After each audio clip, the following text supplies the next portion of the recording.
कैसे हो आप सब। एक बार फिर से आपका स्वागत है अपने चैनल कीप लर्निंग में। आज का टॉपिक है हमारा कंपेयरिंग क्वांटिटीज का। ठीक है, कंपेयरिंग क्वांटिटीज। तो देखो, कंपेयरिंग क्वांटिटीज होता क्या है कि किसी भी चीज की तुलना करना। ठीक है, अब कंपेयरिंग क्वांटिटीज के अंदर जो टॉपिक आएगा आपका वो आ जाएगा, फर्स्ट नंबर पे आएगा रेशियो एंड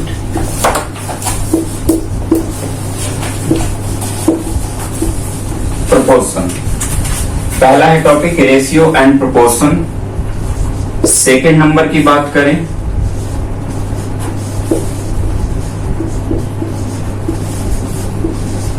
तो इसमें आ जाएगा परसेंटेज। ठीक है, जिसको प्रतिशत बोला जाता है। रेशियो एंड प्रोपोर्शन को अनुपात एंड समानुपात बोला जाता है। रेशियो को अनुपात बोलते हैं और प्रोपोर्शन को समानुपात बोलते हैं। ठीक है, परसेंटेज प्रतिशत हो गया। थर्ड नंबर की अगर बात करें तो यहां पे हम ऐड कर लेंगे प्रॉफिट एंड लॉस की, प्रॉफिट एंड लॉस। ठीक है,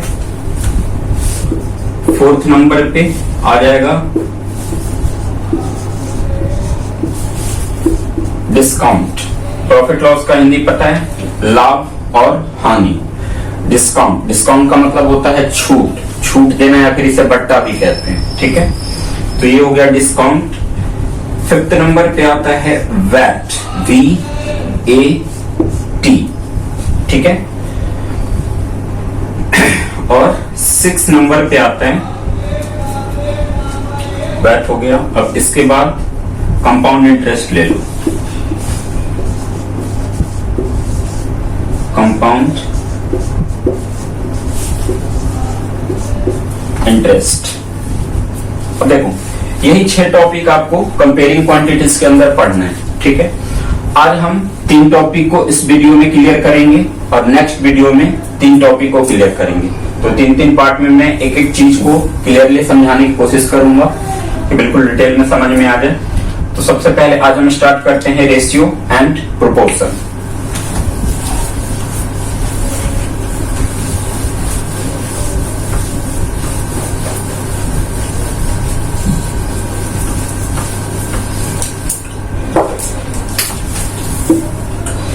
अब देखो, ये बात हो रही है रेशियो एंड प्रोपोर्शन की, अनुपात तथा समानुपात। अनुपात तथा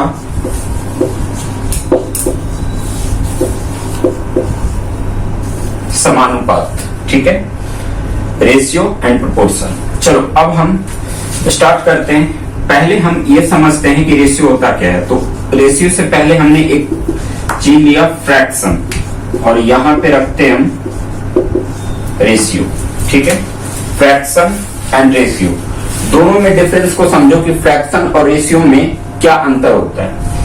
तो चलो एक न्यूमेरिकल वैल्यू लेता हूं, सपोज कि 1/3। ये क्या है? फ्रैक्शन। फ्रैक्शन को कैसे लिखा जाता है? फ्रैक्शन को अपॉन में लिखा जाता है। ऊपर का हिस्सा न्यूमरेटर कहलाता है और नीचे का हिस्सा डिनोमिनेटर कहलाता है। ठीक है, अब इसी को अगर मुझे रेशियो में करना हो तो 1/3 लिख दिया। ठीक, कहने का मतलब ये हुआ कि फ्रैक्शन को तुम रेशियो में भी लिख सकते हो और रेशियो को तुम फ्रैक्शन में भी लिख सकते हो। ठीक है, जैसे 1/3 ये हमारा क्या था? फ्रैक्शन था, और इसी का जब हमने रेशियो में लिया तो ये 1/3 हो गया। ठीक है, अब देखो इसमें अंतर क्या है, फ्रैक्शन और रेशियो, इसमें डिफरेंस क्या है? न्यूमेरिकल वैल्यू दोनों की तो सेम है। अगर मैथ की न्यूमेरिकल वैल्यू की बात करें, नंबर की बात करें, तो नंबर के बेसिस पे फ्रैक्शन और रेशियो दोनों सेम चीज होता है। ठीक है, जैसे 1/3 था, 1/3 था। अगर मैं 1/3 को अपॉन में लिखना चाहूं तो 1/3 लिख दूंगा। मतलब कि फ्रैक्शन को रेशियो में भी लिख सकते हैं और रेशियो को फ्रैक्शन में भी लिख सकते हैं। ठीक है, बट दोनों में एक माइनर सा डिफरेंस होता है, एकदम छोटा सा।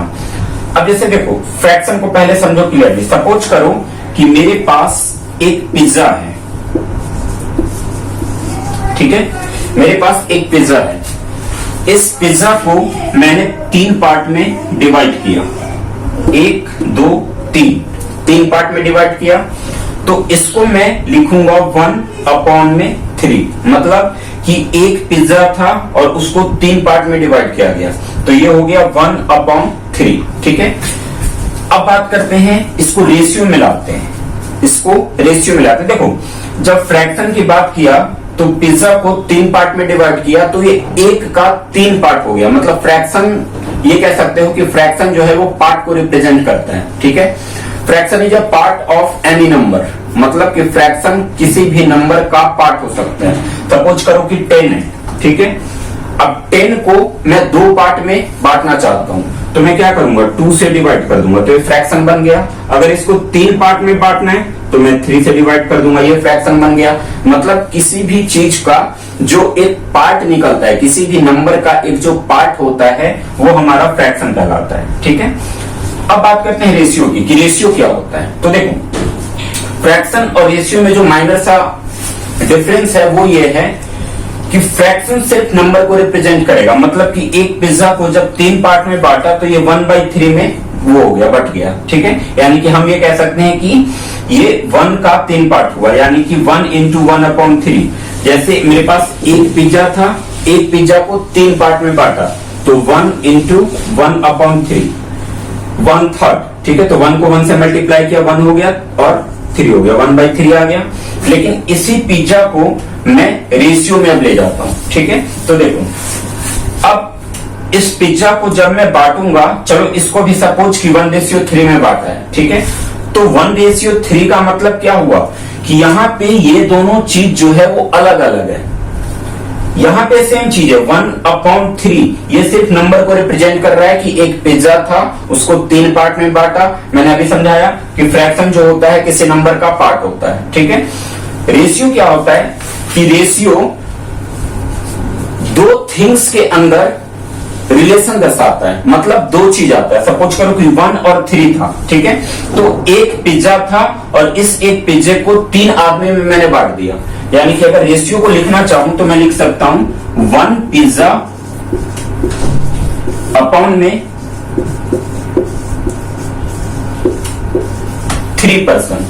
ठीक है, अब क्लियर हुआ डिफरेंस कि रेशियो में जो दो चीज दिख रहा है वो दोनों अलग अलग वैल्यू है।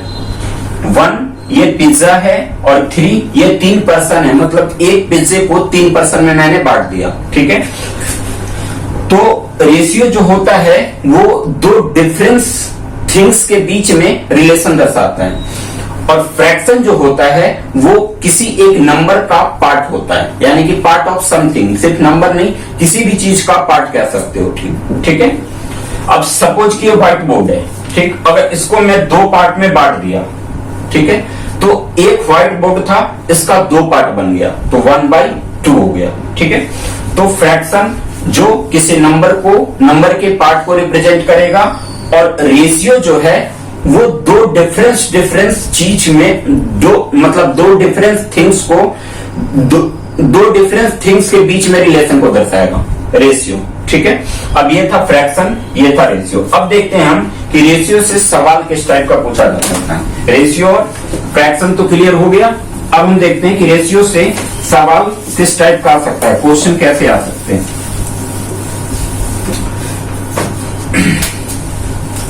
तो देखो सबसे पहले तो इसमें आता है, अगर मान के लिख रहा है कि फाइंड द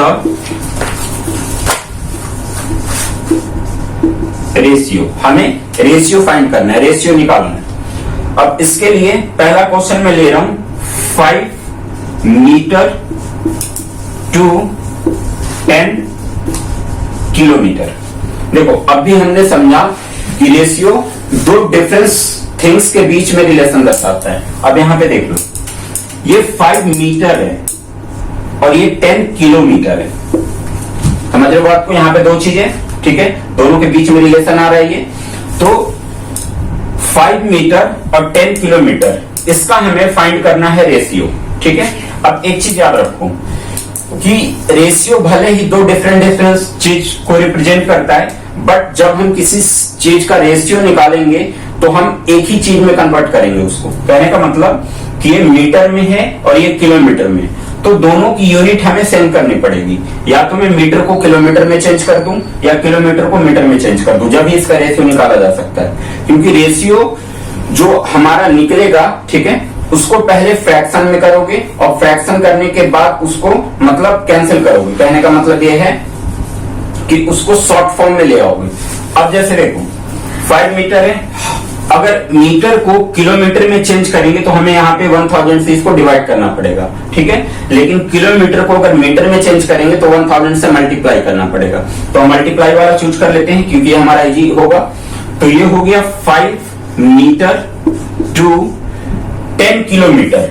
1 किलोमीटर में 1 किलोमीटर इक्वल टू 1000 मीटर होता है, ठीक है। 1 किलोमीटर में 1000 मीटर होते हैं। तो 10 किलोमीटर में कितने मीटर हो जाएंगे? तो 10 को 1000 से मल्टीप्लाई कर दूं तो क्या हो जाएगा? ये 10,000 मीटर। अब दोनों की यूनिट सेम होगी, ये भी मीटर में और ये भी मीटर में। तो अब हम क्या करेंगे कि इसको फ्रैक्शन में चेंज कर देंगे। फ्रैक्शन में चेंज करने का मतलब कि ये जो लेफ्ट साइड में आ रहा है ये 5 न्यूमरेटर का रूप लेगा और जो नीचे है 10,000 ये डिनोमिनेटर में चला जाएगा,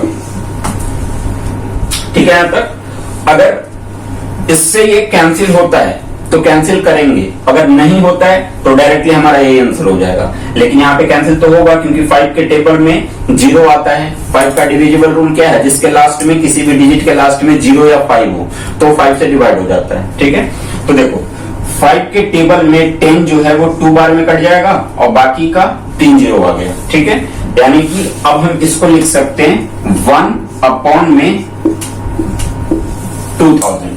ये क्या हो गया? 5 से 10,000 को जब कैंसिल किया तो 1 अपॉन में 2000 आ गया, यानी कि इसका रेशियो हो जाएगा 1:2000, ठीक है।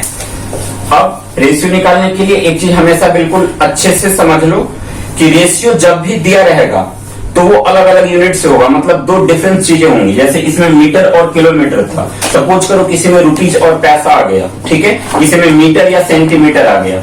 क्वेश्चन में तो डिफरेंस थिंग्स रहेगा, बट जब हम इसका सॉल्यूशन निकालेंगे, मतलब जब इसका हम रेशियो फाइंड करेंगे, तो रेशियो फाइंड करते समय दोनों का यूनिट आपको सेम करना होगा, ठीक है। क्योंकि जब तक दोनों का यूनिट सेम नहीं होगा तब तक आपका आंसर सही नहीं आएगा। तो इसलिए आगे से बिल्कुल अच्छे से याद रखो कि जब भी किसी चीज का रेशियो निकालना हो, रेशियो में जो चीज भी दिया हुआ है देख लेना कि वो दोनों अलग अलग चीज होगा। जैसे यहाँ पे मीटर और किलोमीटर था तो ये तो क्वेश्चन हो गया, लेकिन जब इसका रेशियो निकालेंगे तो दोनों का यूनिट हम सेम कर देंगे और सेम करने के बाद उसे कैंसिल कर देंगे, ठीक है। तो जो हमारा फ्रैक्शन में जैसे 1/2000 आया था, ये क्या है? ये फ्रैक्शन है। और मैंने बोला था कि फ्रैक्शन को रेशियो में भी कर सकते हो, रेशियो को फ्रैक्शन में भी कर सकते हो। तो 1/2000 ये मेरा फ्रैक्शन के रूप में आया था, जब इसको रेशियो के रूप में लाया तो 1:2000 हमारा फाइनल आंसर हो गया, ठीक है। तो ये था रेशियो। और रेशियो से सिर्फ अगर देखा जाए तो मतलब कम लेवल की अगर 8th क्लास कुछ से बात करें तो कम लेवल में सबसे स्टार्टिंग क्वेश्चन आपका यहीं से होगा, ठीक है। आगे क्वेश्चन फिर हो सकता है थोड़ा सा आगे बढ़ सकता है क्वेश्चन, लेकिन फिलहाल हमारा यही है।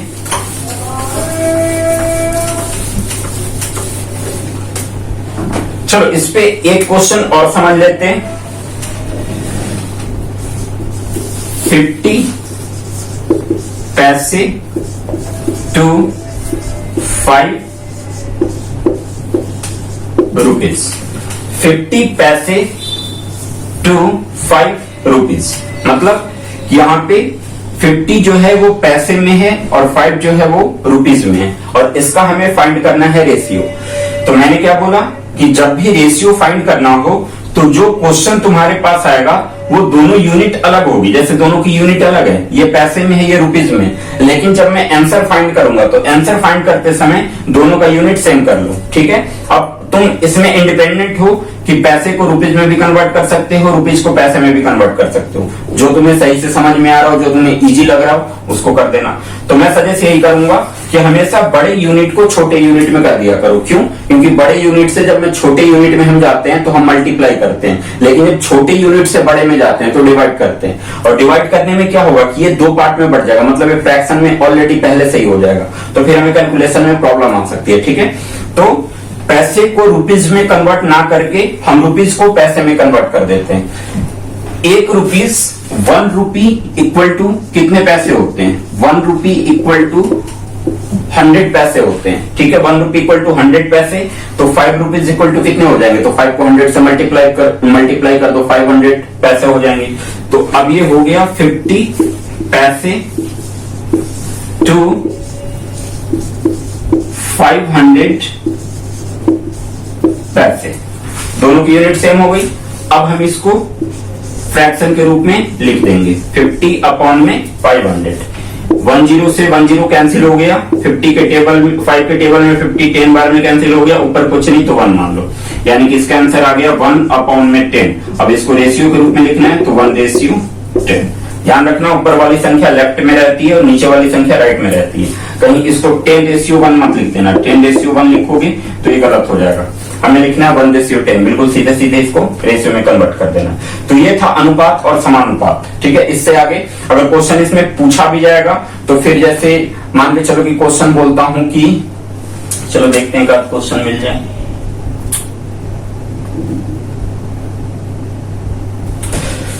फिलहाल यही समझ लो कि रेशियो एंड प्रोपोर्शन के लिए बस तुम्हें इतना याद रखना है कि रेशियो को जब भी हम किसी चीज का रेशियो निकालते हैं तो जो अलग अलग यूनिट रहती है हमारी, उस यूनिट को सेम करके उसको कैंसिल कर देते हैं तो हमारा फाइनल आंसर आ जाता है, ठीक है। अब बात करते हैं परसेंटेज की।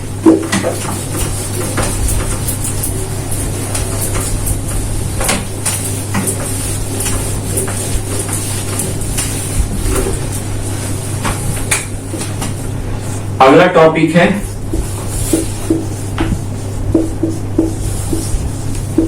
परसेंटेज, जिसको हिंदी में हम कहते हैं प्रतिशत। परसेंटेज यानी कि प्रतिशत, ठीक है। अब इसको समझो क्या होता है परसेंट। सबसे पहले कि ये परसेंट का सिंबल होता है, ठीक है। ये परसेंट, इसको हम परसेंट को इस सिंबल से रिप्रेजेंट करते हैं। परसेंटेज है क्या, तो अब यहां पे ध्यान से समझना। सबसे पहले तो इसमें दो चीज आएगा, ठीक है, कि कोई एक नंबर रहेगा उसको तुम्हें परसेंट में कन्वर्ट करना होगा, ठीक है। मैं लिख देता हूं यहां पे कन्वर्ट इनटू परसेंट, और एक लिख देता हूं कन्वर्ट इनटू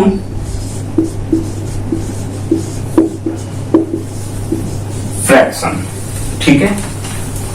पहला है टॉपिक हमारा कन्वर्ट इनटू परसेंटेज, यानी कि कोई नंबर दिया रहेगा, उस नंबर को हमें परसेंट में कन्वर्ट करना होगा, ठीक है। अब दूसरा है कन्वर्ट इनटू फ्रैक्शन, मतलब कि जो क्वेश्चन रहेगा वो ऑलरेडी परसेंट में रहेगा, उस परसेंट को हटा के हमें फ्रैक्शन में कन्वर्ट करना होगा, ठीक है। चलो यहां से क्वेश्चन समझते हैं। सपोज करो कि 2:5 है, क्वेश्चन है 2:5, इसको हमें परसेंट में कन्वर्ट करना है, ठीक है। परसेंट में इसको ये रेशियो में दे रखा है, रेशियो को हमें परसेंट में कन्वर्ट करना है। मैंने पहले ही बता दिया था कि जब भी कोई चीज रेशियो में हो तो रेशियो को हम पहले फ्रैक्शन में लिखते हैं। तो जैसे 2:5 था, इसको अगर मैं चाहूं तो 2/5 लिख दूंगा, ये 2/5 हो गया, रेशियो से फ्रैक्शन में आ गए हम, ठीक है।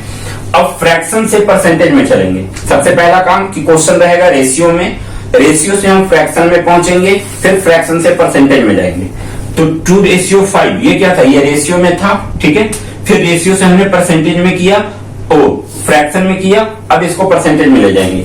तो अब यहां से ध्यान में रखो कि किसी भी नंबर को या किसी भी रेशियो या फ्रैक्शन को अगर मुझे परसेंट में कन्वर्ट करना है, कन्वर्ट इनटू परसेंट, तो हमें क्या करना पड़ेगा, मल्टीप्लाइड बाय 100, मतलब कि 100 से हमें मल्टीप्लाई करना होगा।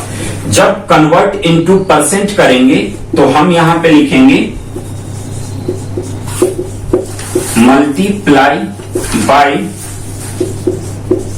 100, convert into fraction multiplied by 100। जैसे 2/5 था, 2/5 दे रखा था, इसको हम 10 से मल्टीप्लाई कर दे रहे हैं, और 100 से मल्टीप्लाई कर दे रहे हैं। अब देखो यहाँ पे 100 सीधा सीधा एक नंबर लिखा हुआ है, इसके नीचे कुछ नहीं है तो 1 मान लेंगे, ये याद रखना कि हर नंबर के नीचे 1 छुपा हुआ रहता है, ठीक है। जब हमें जरूरत पड़े तो हम लगा लेते हैं, अगर जरूरत ना पड़ रहा हो तो नहीं लगाते। मतलब 1 यहाँ पे रखो या ना रखो, इससे कोई फर्क नहीं पड़ता है, ठीक है।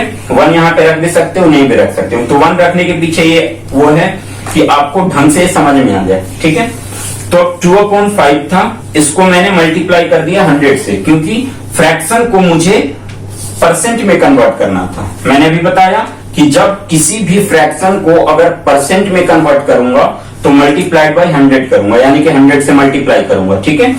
तो 5 से 100 जो है वो कितने बार में कट जाएगा? 20 बार में। 25 जो 100 होता है, 20 को 2 से मल्टीप्लाई किया, 40 आ गया और बाकी का परसेंट हो गया, यानी कि ये कन्वर्ट हो गया हमारा फ्रैक्शन में, ओ परसेंट में, 40%। अब ये चीज तो समझ में आ गया कि परसेंट में कैसे कन्वर्ट करते हैं, लेकिन कन्वर्ट इनटू फ्रैक्शन, अब जो संख्या होगी वो परसेंट में ऑलरेडी होगी। मतलब कि अब जब यहां से क्वेश्चन आएगा तो सपोज करो कि क्वेश्चन दिया हुआ है 125%, ठीक है। ये देखो, ये क्वेश्चन परसेंट में पहले से था, इस क्वेश्चन को हमने परसेंट में लाया था। तो जब परसेंट में कन्वर्ट करना हो तो मल्टीप्लाइड बाय 100, और जब परसेंट को हटाना हो, यानी कि परसेंट को हटा के फ्रैक्शन में लाना हो, तब डिवाइड बाय 100, ठीक है। बस ये 2 चीज याद रखना है। जब परसेंट में तुम्हें कन्वर्ट करना हो, यानी कि किसी फ्रैक्शन को परसेंट के रूप में लाना हो, तो 100 से मल्टीप्लाई करोगे। लेकिन किसी भी संख्या में ऑलरेडी परसेंट लगा हुआ है और उस परसेंट को हटा के फ्रैक्शन के रूप में ले जाना हो तो डिवाइड बाय 100 करेंगे, ठीक है। कन्वर्ट इनटू फ्रैक्शन में हम लिखेंगे डिवाइड बाय 100, डिवाइड बाय 100, ठीक है। अब यहां पे देखो 125% था, ठीक है। अब जब यहां से मैं पहले परसेंट हटाऊंगा तो 100 से डिवाइड करूंगा, यानी कि अब मेरा नीचे 100 लग जाएगा। जैसे ये नीचे 100 आया, यहां से परसेंट हट गया, यही कह सकते हो कि परसेंट हटाया तो 100 लगाया, ठीक है। तो अब इसको कैंसिल करना है, देखना है कि क्या किसी टेबल से कटेगा। तो हम देख रहे हैं कि 25 के टेबल में ये दोनों आते हैं, कितने कितने बार में? तो 25 5 जा 125 और 25 4 जा 100, तो ये कितना आ गया? 5/4। तो देखो ये फ्रैक्शन में हमारा कन्वर्ट हो गया, ठीक है। अब एक बार फिर से समझ लेते हैं। पहले क्वेश्चन हमारा फ्रैक्शन में था, जब फ्रैक्शन को परसेंटेज में कन्वर्ट करना था तो मल्टीप्लाइड बाय 100 किया, 100 से हमने मल्टीप्लाई कर दिया, ये परसेंट में आ गया। लेकिन जब क्वेश्चन परसेंट में था और उसको फ्रैक्शन में कन्वर्ट करना था तो हमने 100 से डिवाइड कर दिया, फिर कैंसिल कर दिया, तो अब ये फ्रैक्शन में आ गया, यानी कि 5/4, ठीक है। तो देखो परसेंटेज से जो हमारी स्टार्टिंग पॉइंट होगी वो यहीं से होगी, ठीक है। ये दोनों टॉपिक बिल्कुल क्लियर से समझ में आ गया। अगर कोई डाउट अभी भी रह रहा हो तो कमेंट करके लेना, मैं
पे कॉमा लगाया और यहाँ पे लिखा 3/4। और मैं तुमसे ये पूछ रहा हूं कि क्या ये प्रोपोर्शन में है? प्रोपोर्शन का मतलब मैंने बताया कि दोनों की वैल्यू क्या हो जाएगी, बराबर हो जाएगी। तो अगर 6/8 को मैं कैंसिल करूं तो 6 3 बार में कैंसिल होगा, 8 4 बार में कैंसिल होगा, तो 3/4 और 3/4 ये दोनों बराबर हो गया, तो इसलिए प्रोपोर्शनल में होगा। मतलब कि प्रोपोर्शनल इक्वल टू होता है इक्वल चीज, दो फ्रैक्शन जब आपस में बराबर हो जाता है तो प्रोपोर्शनल बन जाते हैं। क्लियर है? Ratio proportional complete, percentage complete. अब प्रॉफिट लॉस मैंने सोचा तो आज ही करवाने के लिए, लेकिन आज मैं इसलिए नहीं ले रहा हूं कि अगर इस वीडियो में प्रॉफिट लॉस को मैं इंक्लूड करूंगा तो हो सकता है आपको समझने में कंफ्यूजन हो जाए। तो इसलिए प्रॉफिट लॉस का मैं एक अलग टॉपिक का ही वीडियो बनेगा, क्योंकि प्रॉफिट लॉस आपको समझना बहुत जरूरी है। और ये प्रॉफिट लॉस जो है वो बहुत लंबा चैप्टर है, अगर देखा जाए तो काफी डीपली चला जाता है, लेकिन हमें जितना पढ़ना है अभी 8th क्लास के बेसिस पे हम उतना ही पढ़ेंगे। ठीक है? तो अगर आज की सारी सवाल, सारे क्वेश्चन क्लियर समझ में आ गया हो, डाउट अगर कुछ भी रह गया हो, मतलब 0.1% भी अगर डाउट है तो तुरंत कमेंट करो। मैं एकदम निश्चित है कि उस डाउट पे वीडियो आपको दूंगा। ठीक है? तो अगर आज की वीडियो सही लगी हो, सारी चीजें समझ में आ गई हो, तो लाइक कमेंट शेयर करना बिल्कुल ना भूलें, चैनल को सब्सक्राइब करना ना भूलें। हम एक से एक इंटरेस्टेड टॉपिक लाते रहेंगे, बिल्कुल इजी वे में, बिल्कुल सिंपल तरीके से मैं सारे चीज को रिप्रेजेंट करूंगा। ठीक है? तो फिर मिलते हैं अगली वीडियो में, तब तक के लिए नमस्कार, बाय बाय।